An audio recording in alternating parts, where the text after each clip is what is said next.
You can't choose what you never said. That's how obvious, right? Almost triple. Every decision you make, every path you take, every identity you construct is all built from a catalog of possibilities you have already encountered. You're not choosing from infinite options. You're choosing from what you know exists. The teacher who screamed at you in high school, that didn't just happen to you. It became data. It shaped how you now think about authority, communication, teaching itself. Without that exposure, painful as it was, you wouldn't even know how to reject that style. You wouldn't even know there was something to reject. This is the paradox at the heart of human becoming. We must encounter in order to choose. We must be exposed in order to evaluate. Today, we're exploring why expanding your horizons isn't just night, it's philosophically necessary, and why the life you're living right now may be smaller than you think.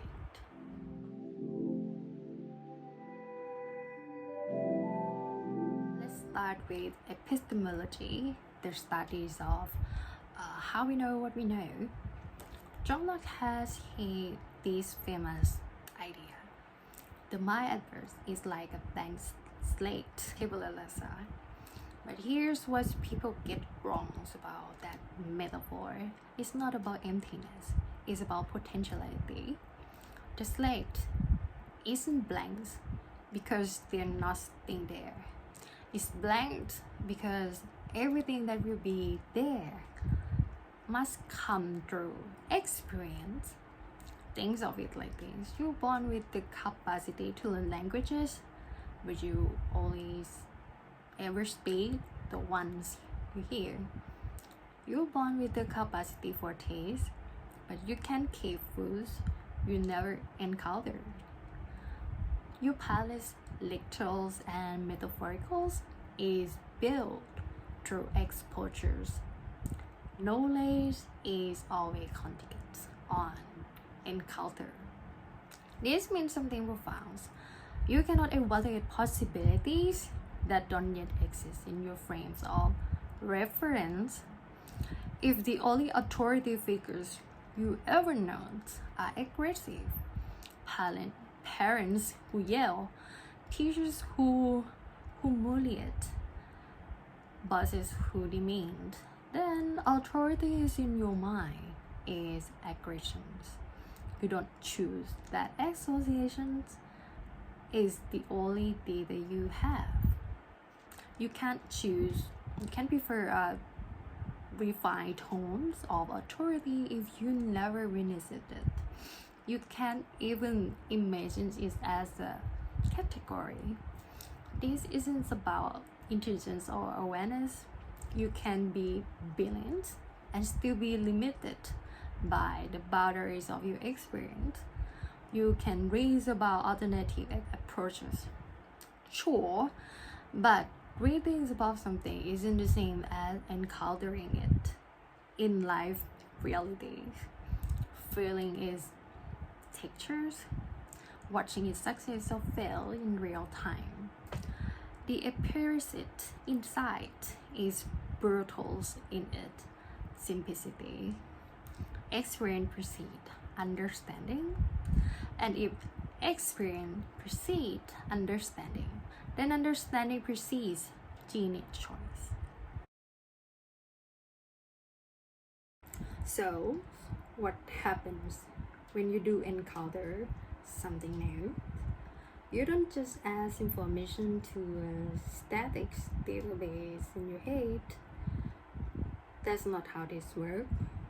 Every genius encounter with ideas, people, places, ways of living, others, the structures of your knowing yourself. Think about the first time you traveled somewhere radically different. Not tourist different, actually different. Where the rims of life, the social codes, the daily priorities were alien to everything you know.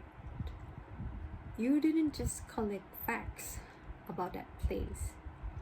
You didn't just learn, oh, so they eat later here, or they value family more than career here. No, some things shift in your framework. The category you used to make sense of the world got rearranged.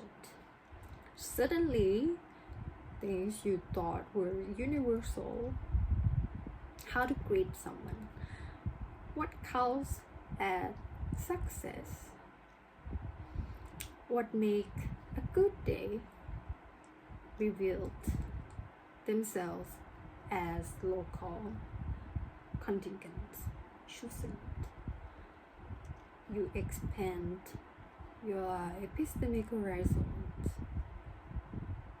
That's the technical term for it.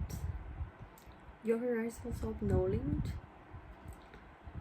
the boundary between what you can perceive and conceptualize versus what remains invisible to you. And here's the things. This isn't just additive, it's transformative. When you encounter teachers who demands respect through quiet competence instead of volumes, you don't just learn that these styles exist. You suddenly see your path differently.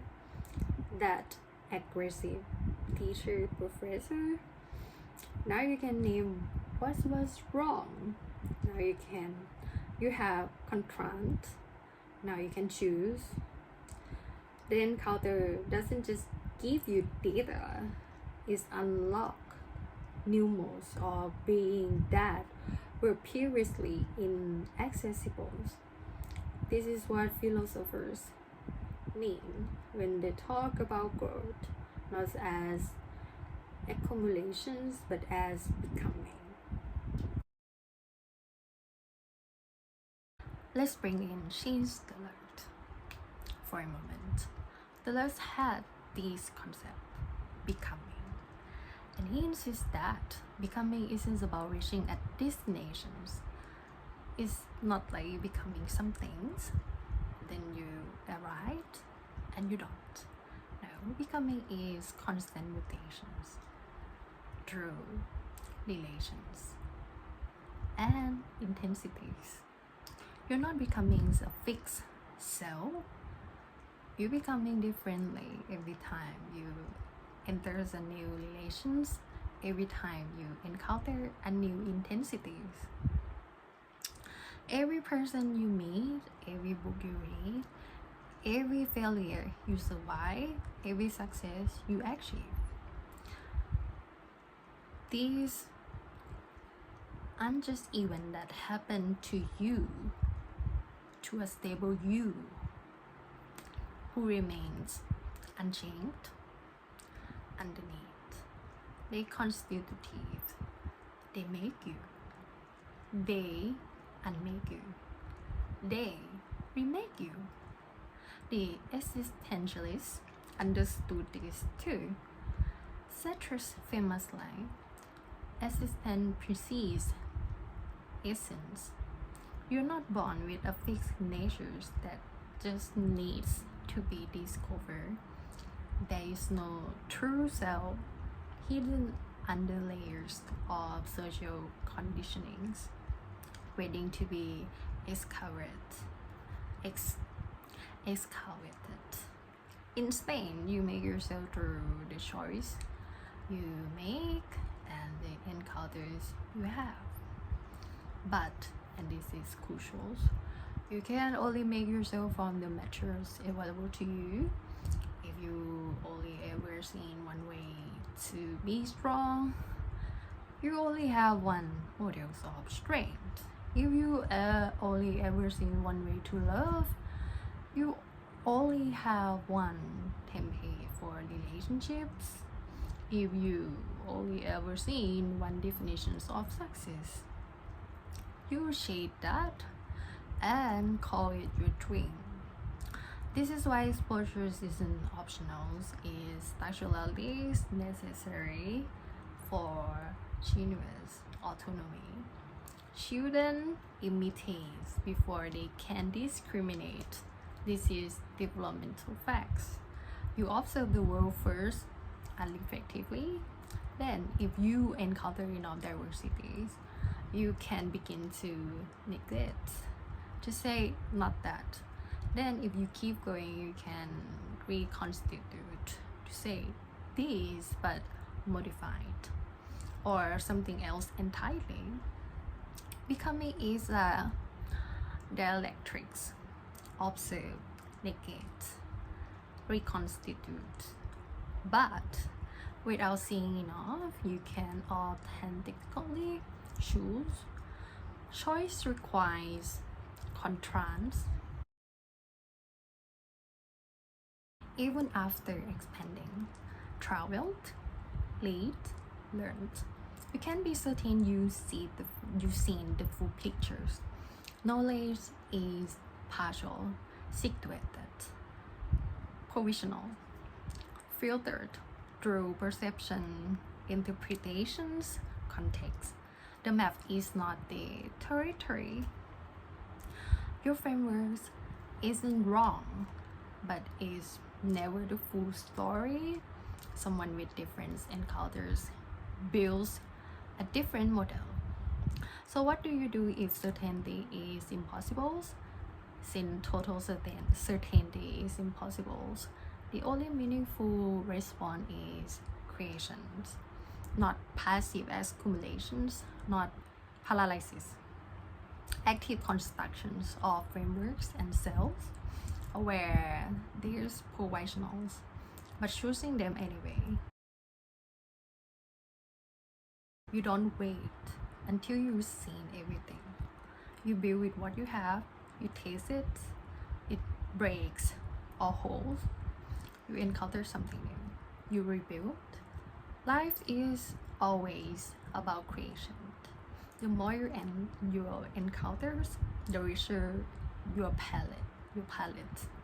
The more contrast you experience, the more deliberate your choice, the less you unconsciously repeating inherited patterns. You're more free than someone who never questions, never tried different ways, never learned someone unlike them. More free because you're choosing from a wider arrays of possibilities. You witness it as variable. So how do you actually do this? How do you expand your horizons in a way that matters? First, seek discomfort intentionally. Read what you disagree with. Spend time with people who make different choices. Learn a language. Try a discipline that use your mind differently. Second, reflect on encounters. Ask, what does this reveals about my assumptions? What new possibility does this open? Third, build, taste, rebuild. Your framework is a tool, not a truth. When it fails, modify it. When its consistency fails, abandon it. And lastly, accept the verticals. If you're not occasionally and more questioning certainties, you're not expanding, you're redecorating. You're not a fixed thing discovering itself. You are a process, constantly becoming through encounters and choice. But your choices are only as rich as your catalogs of possibilities. This is why horizontal expansion isn't optional, not because there are perfect cells out there, but because you are building yourself, and the qualities depends on the materials and models you encountered. Read the book that intimidates you. Have the conversations that scare you. Try the thing that doesn't fix your self-image. Not because you find answers, but because you expand the territory within which you can ask questions. You discovered possibilities you didn't know existed. And in discovering them, you become someone who can choose them. The horizon is always receding. That's not a bug. That's the whole point.